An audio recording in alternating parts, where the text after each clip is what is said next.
Okay. Hello friends, आज के session में मैं आपके लिए लेके आया हूँ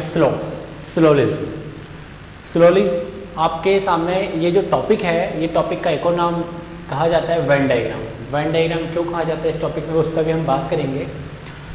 और स्लोक्स को आज के सेशन में मैं आपके सामने जो बताने वाला हूँ वो बहुत डिफरेंट ट्रिक है, डिफरेंट तरीका है और डिफरेंट उसका पैटर्न होगा। इस पैटर्न में आप ये देखेंगे कि मैं जो मेथड आपको बताने के लिए जा रहा हूँ उसमें आपको पेन नहीं उठाना होगा, पेन लेस वर्क होगा इस स्लोक्स में। तो ज़रा देखते हैं हम किस तरह से हम इसको कैसे करेंगे जनरली वैसे। लेकिन आपको ये प्लान करना होगा कि आपको स्लोक्स किस लेवल का पढ़ना है और किस एग्ज़ाम के अकॉर्डिंग पढ़ना है। देखिए, मैं आपको बता देता हूँ कि बैंकिंग एग्ज़ाम्स या बैंकिंग सेक्टर्स में स्लोक्स जो आता है, एक सेक्टर आपका एसएससी या फिर आपका रेलवे या फिर आपका एमपीपीएससी या यूपीएससी या और अदर स्टेट लेवल के एग्ज़ाम्स। मैं आपको बता रहा हूँ जो मेथड मैं आपके सामने बताने जा रहा हूँ बहुत शॉर्टकट मेथड है, बहुत इजी है, पेनलेस वर्क है, लेकिन इसको समझना बहुत टफ है। थोड़ा नहीं, बहुत टफ है। और टफ इसलिए है क्योंकि इसमें रूल्स हैं और रूल्स आपने एक बार समझ लिए तो आपके लिए बहुत इजी होगा। लेकिन ये देखिए क्या होता है कि मैंने आपको थोड़ा सा एग्ज़ाम्स का क्लासिफिकेशंस किया कि ये इस सेक्टर में आप एग्ज़ाम्स की तैयारी कर रहे हैं। यदि आप है ना एसएससी, रेलवे, एमपीपीएससी और यूपीएससी के एग्ज़ाम की प्रिपरेशंस कर रहे हैं और उसमें आपको स्लोक्स पढ़ना है तो मैं आपको कहूँगा कि आप इसको अवॉइड ही करें। आप वही वेन डायग्राम वाले पैटर्न से पढ़ें जिसमें होता है कि मैंने जैसे कि यहाँ पे सम एप्पल्स आर मैंगो, हमने एक वैन बना लिया उसका, ऑल मैंगोज आर, उसके ऊपर से एक सर्कल बना लिया। वही मेथड इनके लिए सही होती है, इनके लिए एसएससी के लिए, रेलवे के लिए, एमपीएससी, यूपीएससी के लिए, क्योंकि 2 लाइन का स्लोक्स आता है, 3 लाइन का स्लोक्स आता है। ऐसे एग्जाम में कोई पॉसिबिलिटी नहीं होती है। तो मैं यही कहूँगा आपसे कि आप इसको वेन के थ्रू ही समझें, वही ज़्यादा ईजी होगा। लेकिन यदि इस मेथड को समझ लिया है तो इसमें तो और इजी होगा कि आप है ना आपको पेन भी नहीं उठाना होगा। ये उसके लिए बहुत ज़्यादा इंपॉर्टेंट रखता है जब आप बैंकिंग की तैयारी करते हो, क्योंकि बैंकिंग में बहुत हाई लेवल का स्लोक्स आता है, बहुत हाई लेवल का स्लोक्स आपके देखने के लिए मिलता है। किसमें? बैंकिंग एग्जाम्स में। अब देखिए, मैं आपको एक बात फिर से बता देता हूँ कि पहले स्लोक्स क्या होता था। पहले, बहुत पहले की बात कर रहा हूँ, पहले स्लोक्स होता था नॉर्मल पैटर्न पे ही आता था,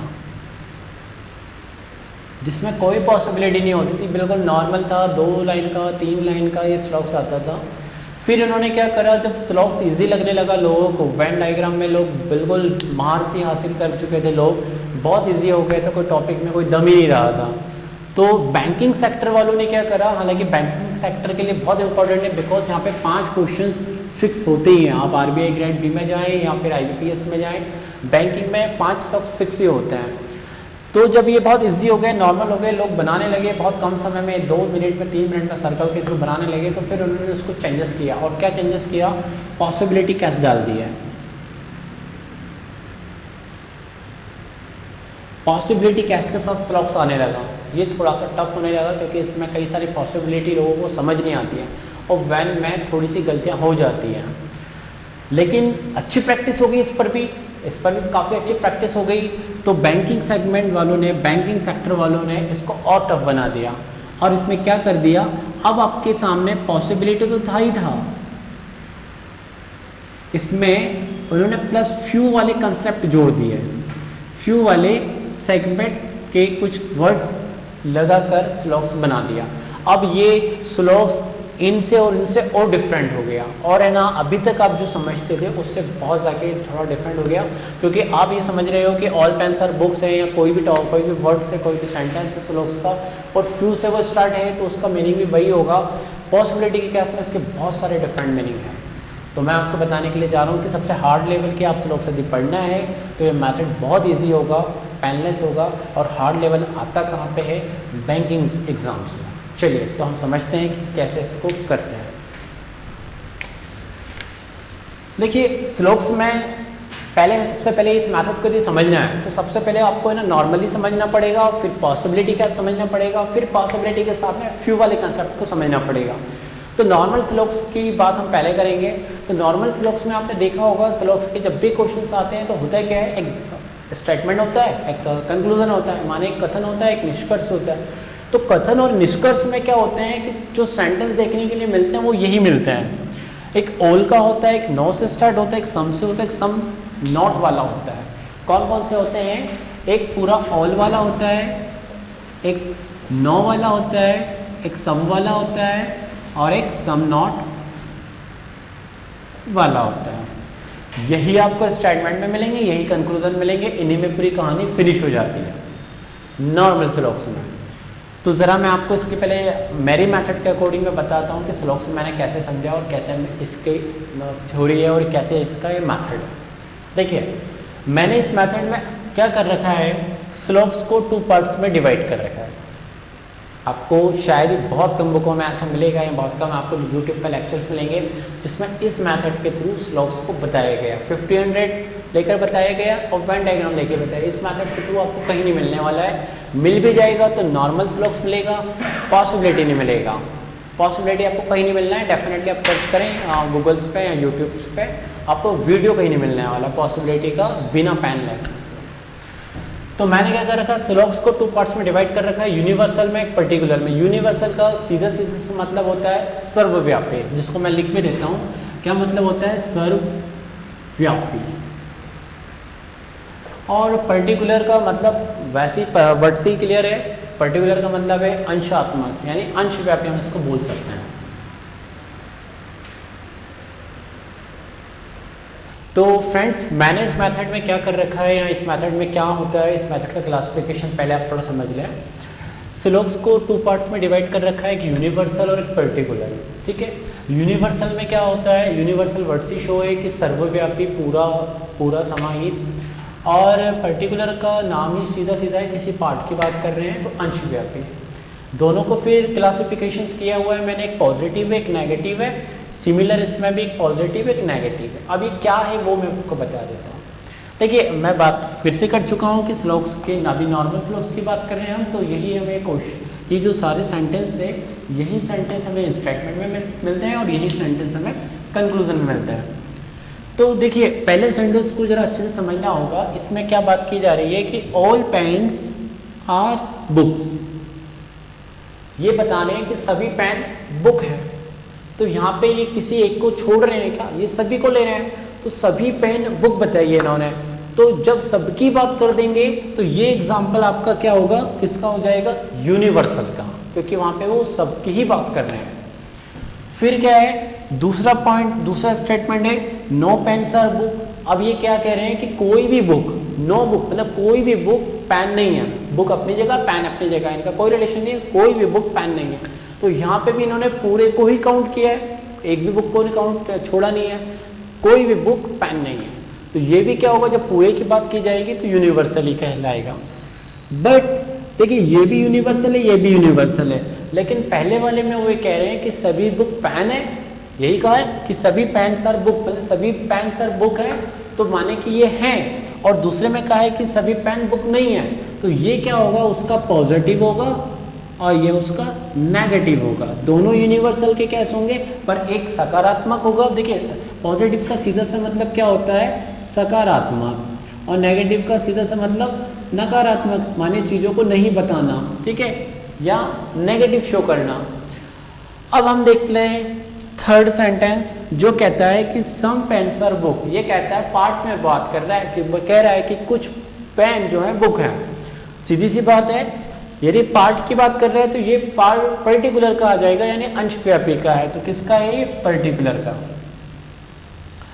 और नेक्स्ट सेंटेंस है, ये कहता है कि कुछ बुक, कुछ पेन बुक नहीं है, some pens are not book. ये कह रहा है कि कुछ पेन बुक नहीं है, तो ये भी पार्ट का ही हिस्सा है। बट क्या है, जरा आप यहाँ पे फिर समझ पाएंगे कि पहले वाला हिस्सा जो पार्ट का था ये बताता है कि कुछ पेन बुक है, दूसरा वाला कह रहा है कुछ पेन बुक नहीं है। तो पहला वाला बताता है, मानने कि वो पॉजिटिव है, और दूसरा वाला नेगेटिव है। तो यही है सर्वव्यापी में यूनिवर्सल की जो 2 पार्ट्स करे हैं, तो यहाँ पे इसके पॉजिटिव में ऑल होगा, इसके नेगेटिव में नो होगा। इसके पॉजिटिव में क्या होगा, सम होगा, और इसके पॉजिटिव में, इसके नेगेटिव में क्या होगा, सम नॉट, ये कैसे होगा?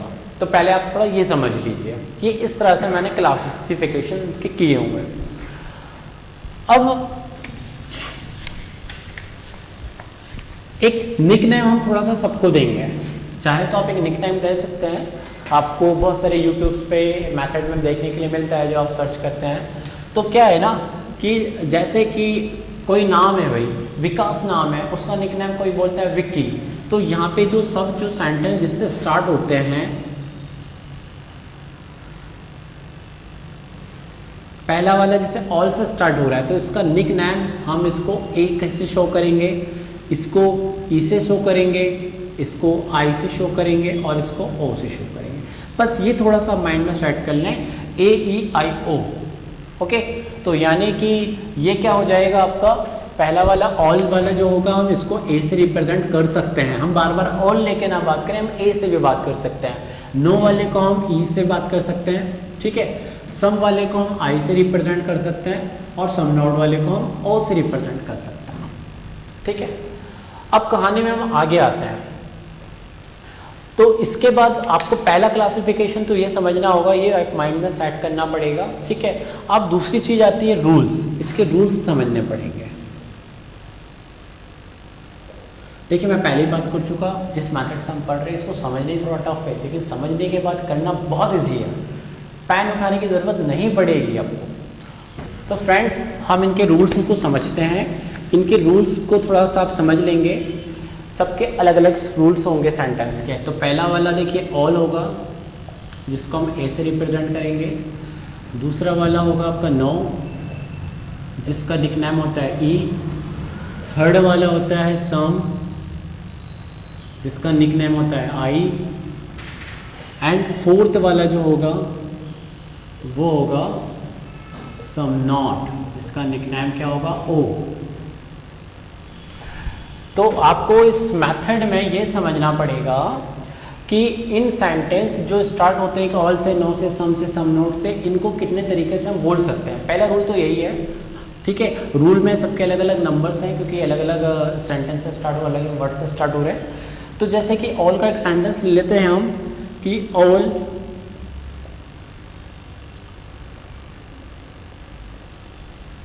Pens are books. ये गिवन सेंटेंस, ये मैन सेंटेंस है। जैसे कि सीधी बात है, मैं स्कूल से घर जा रहा हूँ, तो मैंने बोला कि भाई इसको और कितने तरीके से बोल सकते हो, तो मैं घर जा रहा हूँ, मैं घर आया हूँ स्कूल से, मैं स्कूल से घर की तरफ जा रहा हूँ। मतलब कितने तरीके से आप उस बात को बता सकते हो जिससे उसका मीनिंग कोई डिफरेंट ना निकल के आता हो, आपका उसमें जो सेंटेंस है उसमें ही समाहित होता हो, ठीक है, उसके अनुरूप ही हो वो। तो फ्रेंड्स ये जो सारे सेंटेंस हैं इसके हमने तरीके लिख लिए कि किस सेंटेंस को हम कितने तरीके से बोल सकते हैं। तो पहला वाला था ऑल पेन्स आर बुक्स, उसको हम दो तरीके से बोल सकते हैं, सिर्फ ये दो तरीके से ही बोल सकते हैं, एक तो सम पेन्स आर बुक्स और उसका एक reverse some books are pens. दूसरा है नो कैट इज डॉग वाला जो सेंटेंस है जो नो से स्टार्ट होता है उसको सिर्फ हम पलट कर बोल सकते हैं। तीसरा है सम वाला, इसकी भी यही कहानी है कि इसको भी आप पलट कर बोल सकते हो। For example some pens are books है तो सम बुक्स आर पेन्स। और एंड फोर्थ है लास्ट, इसमें क्या है, some pens are not books जो लिखा हुआ है इसमें हम क्या कर सकते हैं, इसको हम सम बुक्स आर पेन्स बिल्कुल भी नहीं लिखेंगे और इसका हम बताएंगे कि यहाँ पे इसका कोई भी तरीका नहीं होता है लिखने का। बस आपको ये समझना है। इसको दो तरीके से बता सकते हो, इसको सिंगल तरीके से, इसको रिवर्स करके, और इसका कोई जो लिखा वही बोल सकते हो, इसको कोई और तरीका नहीं बोलेंगे आप, ठीक है। तो ये थोड़ा सा आप नोट कर लो, ये बहुत इंपॉर्टेंट चीज़ है, किस सेंटेंस को हम कितने तरीके से बोल सकते हो। यदि सर आप इस मेथड से पढ़ रहे हो, बहुत शॉर्टकट मेथड से, तो ये बहुत इंपॉर्टेंट चीज़ है, इसको आपको समझना ही पड़ेगा। स्टार बना के इसको आप समझ लो रूल्स को। बढ़ते हैं हम आगे। अब हम देखते हैं रूल्स। पहला हमने रूल्स देखा कि किस सेंटेंस को हम किस तरीके से बोल सकते हैं और कैसे हम उसको बता सकते हैं। अब है ऑपरेशंस रूल।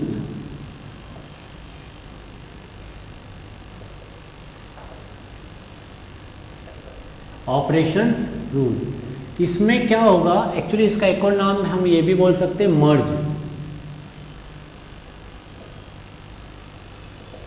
मर्ज रूल।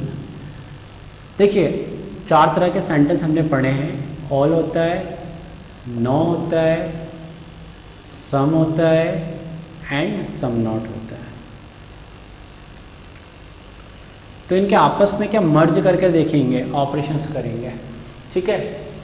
तो आप ये पहला रूल आएगा, all plus all equal to में ऑल होता है। दूसरा होता है ऑल प्लस दूसरा होता है आपका, मैं ऑल का सम से ऑपरेशंस करूँगा तो ये सम ही आएगा।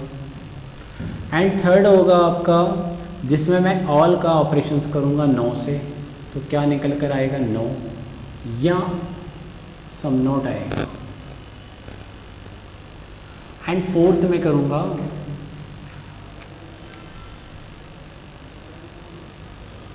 सम प्लस नो, तो इसमें क्या आएगा, इसमें सम नॉट आएगा।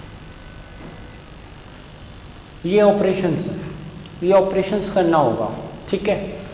तो इसकी भी कहानियाँ हैं, ऐसा नहीं है कि दो ऑल वाले सेंटेंस देखिए कर दिया आपने तो हमेशा ऑल ही आएगा। जैसे कि हम 1 बाय 1 समझेंगे यहाँ पे। पहले तो आप इस ऑपरेशन रूल को शॉर्टकट तरीके से भी निक नेम के थ्रू भी हम समझ सकते हैं। तो पहले तो ज़रा आपको एक टेबल बना लें, एक बॉक्स बना लें, और एक बॉक्स में ऐसा समझ लें a plus A equal to A plus I equal to Y, A plus E equal to E, और I plus E equal to ओ।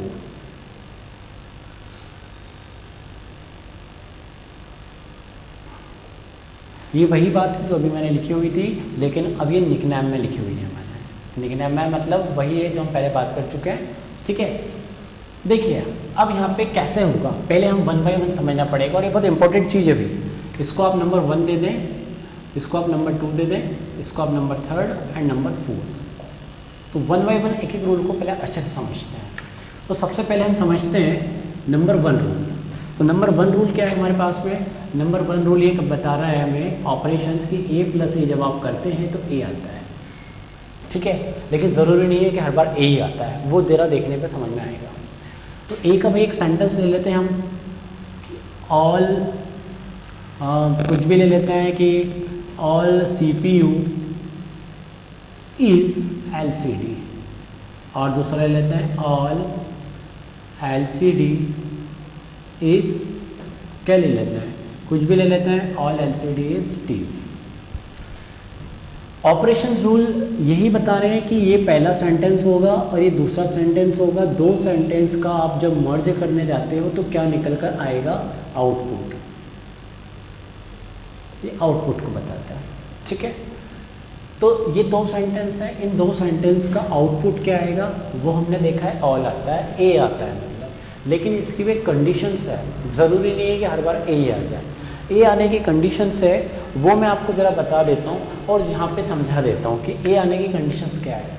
देखिए जब भी कोई वर्ड्स होता है, ज़रा ध्यान देंगे, जब भी कोई वर्ड्स होता है, ज़रा मैंने यहाँ पे एक लिखा एक सेंटेंस कि ऑल पेंट्स आर बुक्स।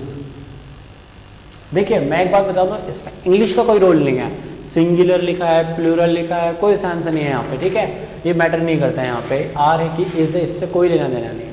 लेकिन इससे इस बात का जरूर लेना देना है कि जो आगे वाला वर्ड्स होगा वो ऑलवेज उसमें क्या होगा, सब्जेक्ट, और पीछे वाला क्या होगा, ऑब्जेक्ट बोल सकते हो या फिर प्रिडिकेट भी बोल सकते हो। क्लियर हो ये बात। तो ये हर सेंटेंस के साथ है, हर सेंटेंस में पहला वाला वर्ड सब्जेक्ट होगा और लास्ट वाला वर्ड उसका ऑब्जेक्ट होगा। अब जरा यहाँ पे हम ये समझेंगे कि जो हम पहला रूल पढ़ने के लिए जा रहे हैं, a plus A equal to A होता है, लेकिन ये होता कैसे है। इसकी कहानी ये है कि वो जो इसमें वर्ड्स हैं सब्जेक्ट, जैसे कि मैं यहाँ पे आपको बताता हूँ, इसका ऑपरेशंस ऑल आएगा, लेकिन कैसे आएगा, क्या करना पड़ेगा, सबसे पहले आपको कॉमन वर्ड्स देखना पड़ेगा। इन दोनों सेंटेंस में कॉमन वर्ड्स क्या है, क्या कॉमन वर्ड्स है, LCD, तो आप LCD से LCD को क्रॉस कर देंगे, ठीक है। अब जो बचा है उसको हम कैसे लिखेंगे, उसको कैसे लिखना है, जिसका आपके पास में सब्जेक्ट बचा हुआ है, किसका, जिसका सब्जेक्ट बचा हुआ है उससे ही लिखना है। तो आप ऑल CPU इज टीवी, ये इसका फाइनल आंसर आएगा। मतलब ऑल प्लस ये ए है, ये भी ए था, तो आंसर आउटपुट हमारा ए ही आया, ठीक है। लेकिन कंडीशंस क्या है कि जो कॉमन वर्ड्स है, कॉमन वर्ड्स का डायगोनल में होना होता है, डायगोनल में यदि नहीं हुआ तो वो वहाँ पे ए नहीं देगा। इन केस थोड़ा सा हम फिर से समझ लेते हैं कि देखिए इसको थोड़ा सा और डिस्क्राइब करके हम अच्छे से समझते हैं यहाँ पे कि यदि इस तरह से होता ऑल CPU इज LCD और यहाँ पे होता all CPU all TV is LCD। एक और ले लेना है, ऑल LCD इज CPU और ऑल TV इज LCD। देखिए कंडीशन ये कहती है कि ए और ए का जब भी आप जॉइंट ऑपरेशंस करेंगे तो ए आता है, पर हर बार ए आए ये ज़रूरी नहीं है। ए आएगा तो उसकी कहानी ये बनेगी कि वो कॉमन वर्ड्स डायगोनल फॉर्म में हो। डायगोनल फॉर्म कैसे, ऐसे, या तो वो ऐसे काटता हो नीचे वाले सेंटेंस को या फिर ऐसे काटता हो नीचे वाले सेंटेंस को। और जब कट जाता है तो बचा हुआ सेंटेंस कैसे आता है, जिसका सब्जेक्ट बच जाता है उससे हम स्टार्ट करते हैं।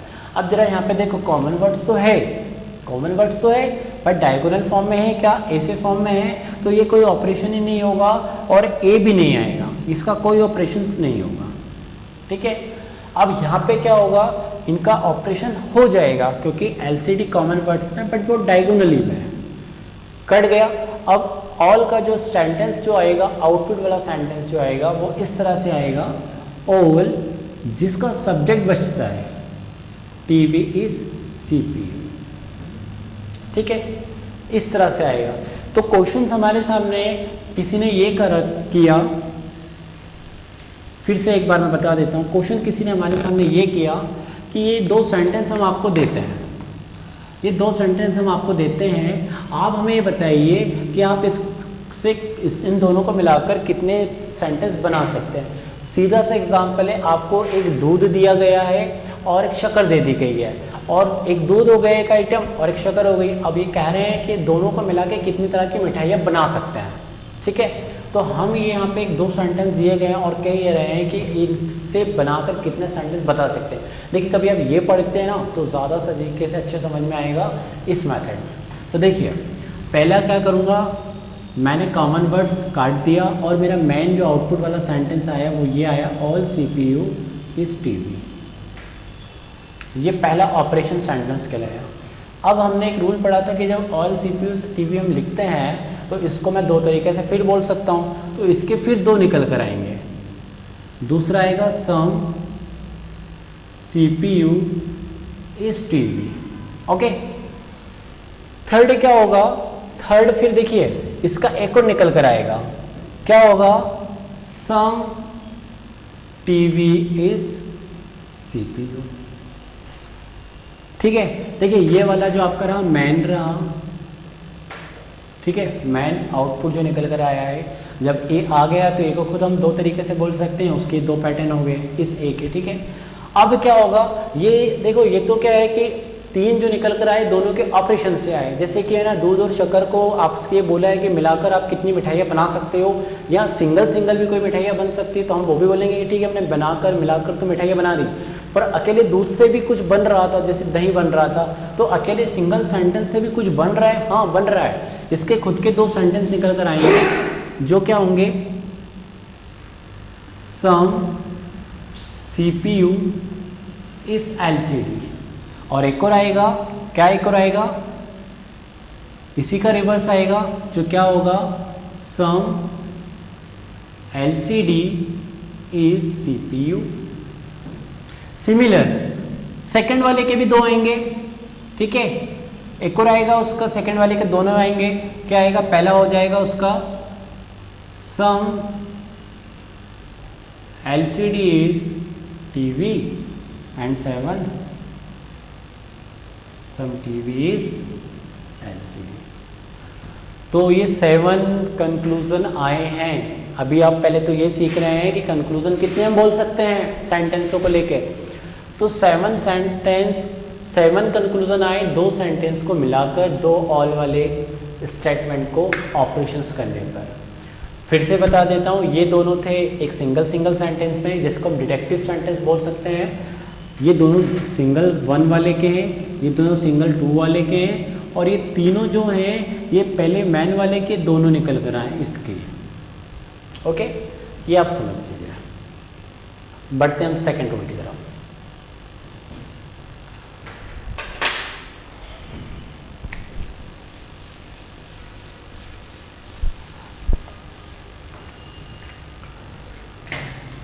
तो फ्रेंड्स, अब सेकंड रूल में जरा हम समझ लेते हैं। सेकंड नंबर किसका आएगा, हम समझ लेते हैं ऑल प्लस नो, जिसको बोला गया है यहाँ पे ए प्लस ई। क्या होता है, देखिए सॉरी सेकंड वाला ऑल प्लस सम है, ऑल प्लस आई है, ऑल प्लस सम है, ऑल प्लस आई है। क्या होता है, सम होता है मतलब आई होता है। ठीक है, अब इसमें हम क्या समझते हैं, आप एक काम करिए, आप पहले ऑल वाले का सेंटेंस ले लें, ऑल पेन्स आर बुक्स, और दूसरा एक सम वाला लेना पड़ेगा सेंटेंस, तो सम बुक्स आर मार्कर। ठीक है, क्लियर है कहानी। अब देखिए इसकी भी एक अलग कंडीशंस है, जैसे कि हमने भी देखा फर्स्ट जो सेंटेंस था, फर्स्ट जो ऑपरेशन था वो 2 ए को मिलाकर ए जो आता था उसकी एक कहानी थी कि आपको क्या करना था, वो डायगोनल में ही होना चाहिए कॉमन वर्ड्स, तभी ऑपरेशन सक्सेसफुली होगा, अदरवाइज नहीं होगा। इसकी ऐसी कोई कंडीशन नहीं है, ऐसी कोई कंडीशन नहीं है कि कोई कॉमन डायगोनल ही हो। इसका तो बस ये कि बस कॉमन हो, कहीं पे भी हो। ठीक है, क्या हो, कॉमन हो। लेकिन ऐसा नहीं है कि कॉमन आपका किसी प्लेस पे हो या ऑब्जेक्ट पे हो, कंडीशंस है। तो कंडीशंस कैसी है कि कॉमन वर्ड्स जो होना चाहिए वो ऑल के सब्जेक्ट के प्लेस पर ही हो, तभी ऑपरेशन सक्सेसफुली हो पाएगा, अदरवाइज नहीं हो पाएगा। माने कि देखो सम वाला, अभी इसमें कॉमन वर्ड्स देखने में क्या मिल रहा है, बुक्स है, बुक्स यहाँ पे भी है, बुक्स यहाँ पे भी है। इसमें बुक्स सब्जेक्ट के प्लेस में है, उसमें बुक्स ऑब्जेक्ट के प्लेस में है। तो कंडीशंस ये कहती है कि सम वाले सेंटेंस में बुक किधर भी हो मैटर नहीं करता है, पर ऑपरेशन तभी होगा जब ऑल वाले सेंटेंस में कॉमन वर्ड्स उसके सब्जेक्ट के प्लेस पर ही हो तो सक्सेसफुल ऑपरेशन होगा, नहीं तो नहीं होगा। तो हम ये देख के बोल सकते हैं कि जो कंडीशन मैं आपको बता रहा हूँ, जो कंडीशन जो रूल है उसके अकॉर्डिंग तो ऑपरेशन नहीं होगा, बिल्कुल भी नहीं होगा। अब बात होती है कि नहीं होगा तो क्या होगा, इसका कंक्लूजन क्या होंगे। देखिए जब कभी नहीं होते तो फिर सिंगल डिडक्टिव आते हैं। आप सिंगल ये बोल सकते हो कि ये ऑल वाले के सिंगल के 2 निकलेंगे। फर्स्ट होगा इसका वही सम पेन्स आर बुक्स, सेकंड क्या होगा, सम बुक्स आर पेन, और एक सिंगल इसका आएगा थर्ड, जिसको सिर्फ रिवर्स करके बोल सकते हो सम मार्कर आर बुक्स। लेकिन अब हम ऑपरेशन सीख रहे हैं तो ऑपरेशन वाला कोई दूसरा सेंटेंस कर देते हैं हम। देखिए मैं कॉमन वर्ड्स यहाँ बना रख देता हूँ,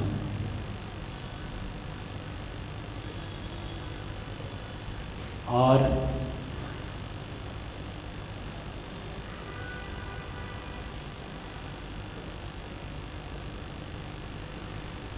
अब इसमें मैटर क्या करेगा, ध्यान देना, इसमें कहानी क्या आएगी, कॉमन वर्ड से पहली कंडीशंस ऑपरेशंस की ये होती है। सबसे पहले तो कॉमन देखो, कॉमन कौन सा है, बुक्स है। बुक्स है तो क्या वो बुक्स जो है ऑल के सब्जेक्ट प्लेस पर है क्या, यस है, ऑल के सब्जेक्ट, आगे वाला सब्जेक्ट होता है, आगे वाला क्या होता है, सब्जेक्ट होता है। तो है तो ये डायगोनिकली कट जाएगा, विकर्ण के रूप में कट जाएगा, और कट जाएगा तो इसका आंसर आएगा आई के फॉर्म में, आउटपुट आएगा वही सम से लिखेंगे। जब भी ए प्लस आई का करते हैं तो आई आता है, ए प्लस ऑल प्लस सम का करते हैं तो जो बचता है सेंटेंस वो सम से लिखना पड़ेगा आपको। तो मैं क्या लिखूंगा यहाँ पे सेंटेंस को, सम।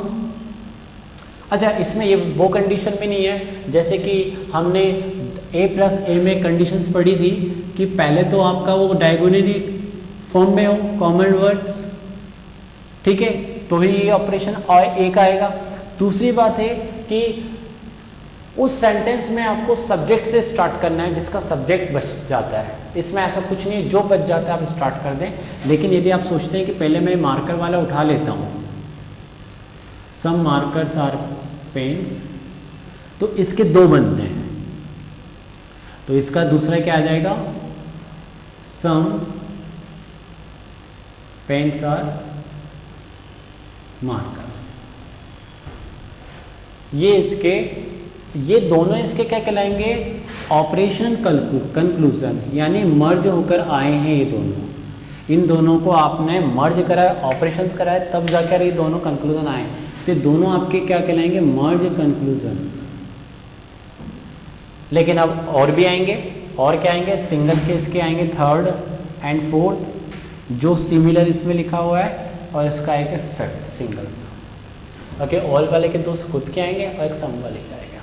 ठीक है, अब एक चीज और है कि डायगोनली, ये देखिए कॉमन वर्ड्स इसमें मिल गया डायगोनल फॉर्म में तो काट दिया, ऐसा इसका डायगोनल की कोई कंडीशंस नहीं है।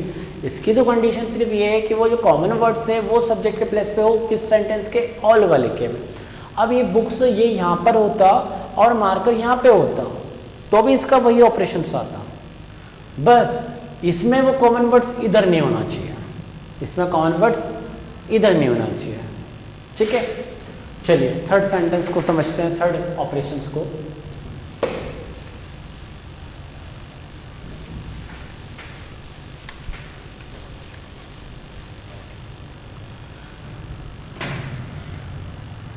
तो थर्ड ऑपरेशंस क्या है, ऑल प्लस ई, या ऑल प्लस, पहले तो उसको नो का नाम दिया जाता है, तो इसमें नो आता है और फिर एक सम नोट आता है।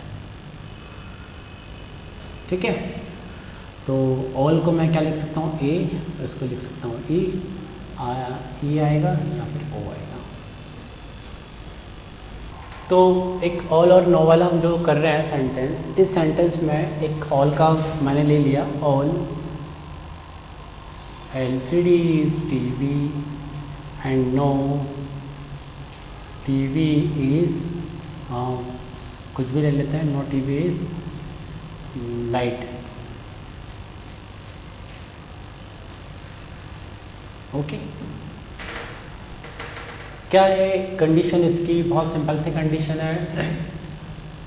जब ऑपरेशंस करने के लिए जाते हैं तो पहली कंडीशन है, कॉमन वर्ड्स को देखो, देख लिया, कॉमन वर्ड से टीवी, ये टीवी और ये पूरी कहानी ऑल वाले सेंटेंस पर डिपेंड करती है, मतलब ऑल पे ही डिपेंड करती है कि क्या निकल कर आएगा, ओ निकल कर आएगा कि ई निकल कर आएगा। ओ निकल कर कब आएगा, जब कॉमन वर्ड सब्जेक्ट के प्लेस पे हो, और ई कब निकल कर आएगा, जब वो कॉमन वर्ड्स उसके ऑब्जेक्ट के प्लेस पे हो। ठीक है, मैंने यहाँ पे लिखा हुआ है, देखिए ई आएगा तो कब आएगा, वो कॉमन वर्ड्स कहाँ पर होना चाहिए, ऑल के ऑब्जेक्ट पे, और ओ कब आएगा, वो ऑल वाले सेंटेंस में सब्जेक्ट के प्लेस पर हो, कौन सा, वो कॉमन वर्ड्स।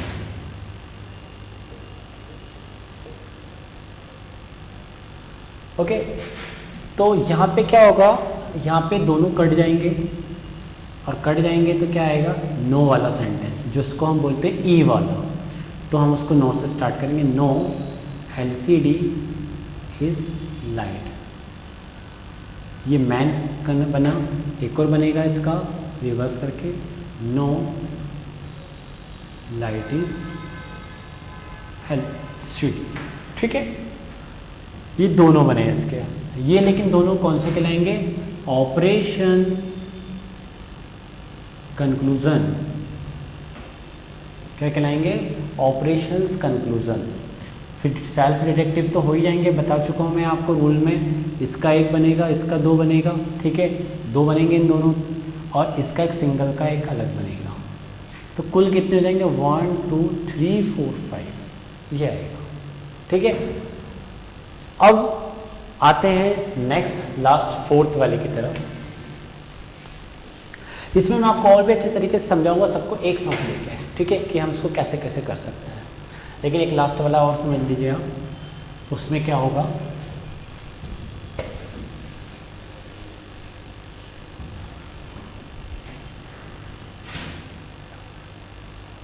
इसमें हमें I प्लस ई का सेंटेंस पढ़ रहे हैं, और क्या आएगा, ओ आएगा, यानी कि एक सम वाला और एक नो वाला, तो क्या देकर आएगा वो सम नोट। ठीक है, तो एक सेंटेंस लेते हैं, सम पेंसिल आर रबर, और दूसरा नो रबर। ये पेंसिल है तो पेंसिल इज रबर है। ठीक है, वैसे बता चुका हूँ मैं, कोई फर्क नहीं पड़ेगा इंग्लिश ग्रामर पर। No rubber is marker. Okay, common words, देखो जब इन दोनों का करने के लिए जाते हैं तो कोई भी फर्क नहीं पड़ता है कॉमन वर्ड्स कहीं पर भी हो, इसकी कोई कंडीशंस नहीं है, इसकी कोई कंडीशंस नहीं है कि वो कॉमन वर्ड्स कहाँ पर हो। ठीक है, इनकी कॉमन वर्ड्स होना चाहिए, बस कॉमन वर्ड्स होना चाहिए, कोई कंडीशन नहीं है।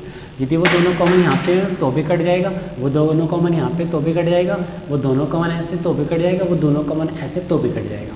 अब फिर जो बचता है उसको आप लिखेंगे, कैसे लिखेंगे, आपको उसमें क्या करना पड़ेगा कि जो सम वाले का जो बचा है, जैसे कि यहाँ पे भी क्या कट रहा है, रबर रबर कट रहा है, अब क्या बचा, पेंसिल बच रहा है, तो इससे स्टार्ट करना पड़ेगा सम वाले से। सम पेंसिल आर नॉट मार्कर। ठीक है, तो आज की लेक्चर में आप अभी बस इन चारों को थोड़ा सा समझिए। ठीक है, इस वाले सेशंस में मैं नेक्स्ट सेशंस का नेक्स्ट जो पार्ट होगा उसमें मैं इसके और अच्छे से इसको डिस्क्राइब करूँगा, चारों को एक साथ लेके क्लासिफिकेशंस बताऊँगा, किसको हम कैसे समझ सकते हैं। ये मेथड बहुत यूनिक होगा उन लोग के लिए जो बैंकिंग की गवर्नमेंट एग्जाम की तैयारी कर रहे हो और थोड़ा हाई लेवल पे जब हम स्लॉक्स करेंगे। अभी ये चार ऑपरेशंस को आप एक बार देखें, इन ऑपरेशंस में आपको थोड़ा सा कोई प्रॉब्लम आ रही है तो कमेंट बॉक्स में थोड़ा बता दीजिए। लेकिन इसका जो पार्ट 2 आएगा, मुझे लगता है कि आप पार्ट 2 में एक साथ जब सारे स्लॉक्स को देखोगे तो वहाँ पे ज़्यादा आपका समझ में आएगा। ठीक है, ओके, ठीक है, थैंक यू गाइस।